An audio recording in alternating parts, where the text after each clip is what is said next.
At ito na guys, ang aking fruit cocktail gulaman dessert. Ayan, ang ganda guys. Hello everyone! Welcome po muli sa aking channel. At ngayon naman guys ay gagawa ako ng simpleng dessert. Ito ay fruit cocktail gulaman dessert. So ito guys ang aking mga sangkap. Ay meron akong Mr. Gulaman na jelly. And then merong cheese, fruit cocktail, carnation evap milk, carnation condensed milk, at gumamit ako guys ng cornstarch. Siyempre gagamit din tayo mamaya ng tubig. So tara na guys, samahan niyo ako at gagawa tayo ng masarap na dessert. So ngayon guys, ay gagawa na tayo ng ating mixture. So unahin ko dito guys ang aking tubig, ang aking fruit cocktail na juice, ang evap milk,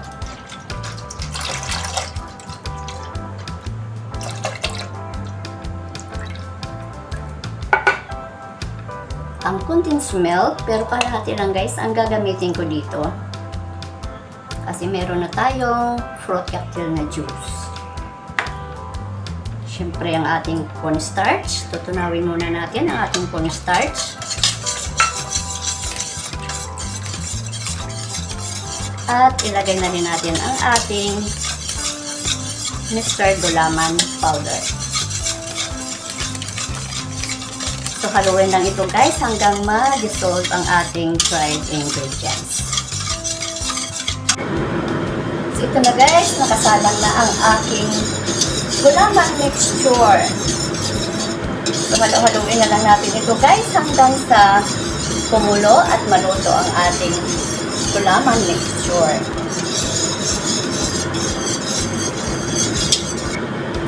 Ito na guys, kumukulo ng ating gulaman mixture. Pwede na natin i-turn off ang apoy at ilagay na natin ang ating fruit cocktail.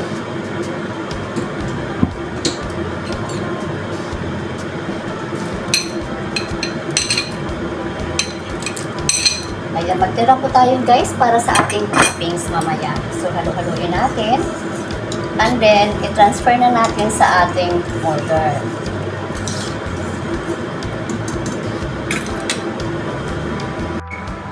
So ito na guys, na ilagay ko na sa aking molder.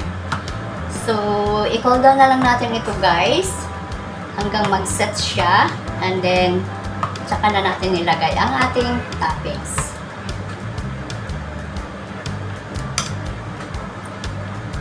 At ito na guys, medyo na-set siya ng konti. So, pwede na natin ilagay ang ating fruit cocktail. So, gagamit ako guys ng gloves para ilagay natin ang ating fruit cocktail sa toppings.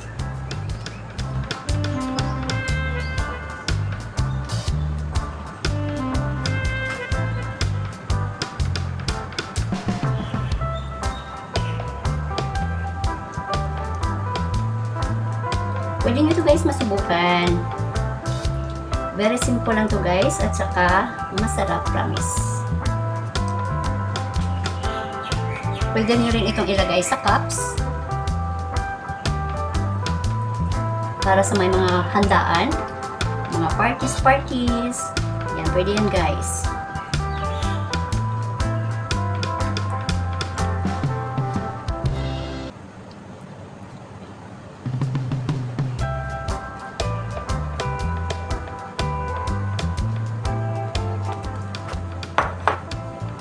And then, ano lang natin ng cheese.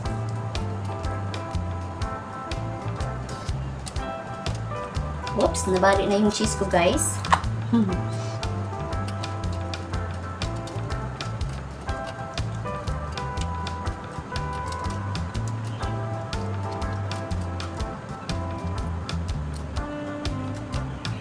Ayan, pwede na yan guys.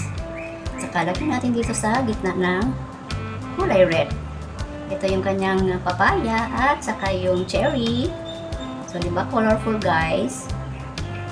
Tapos, nilagay na lang natin ito guys sa refrigerator overnight kasi makapal po siya para maganda yung pag-set niya. Ayan. At ito na guys, ang aking fruit cocktail gulaman dessert.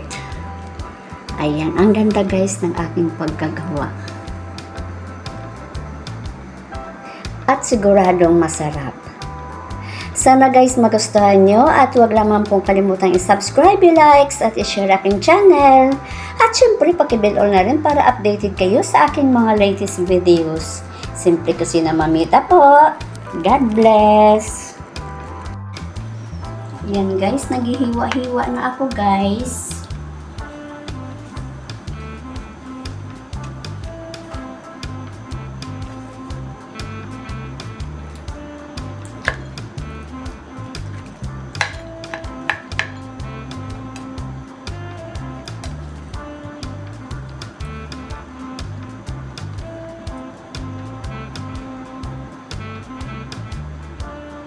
Ayan na guys, ayan na guys, ayan na guys. So, ito na guys ang aking nahiwa. Pwede na tayong kumain.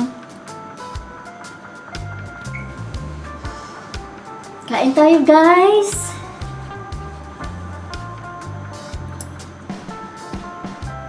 Naka-gloves ako guys ha. Ayan guys oh.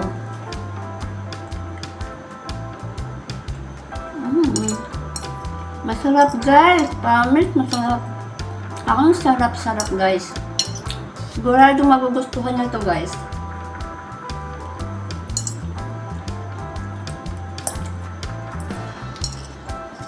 Thank you for watching.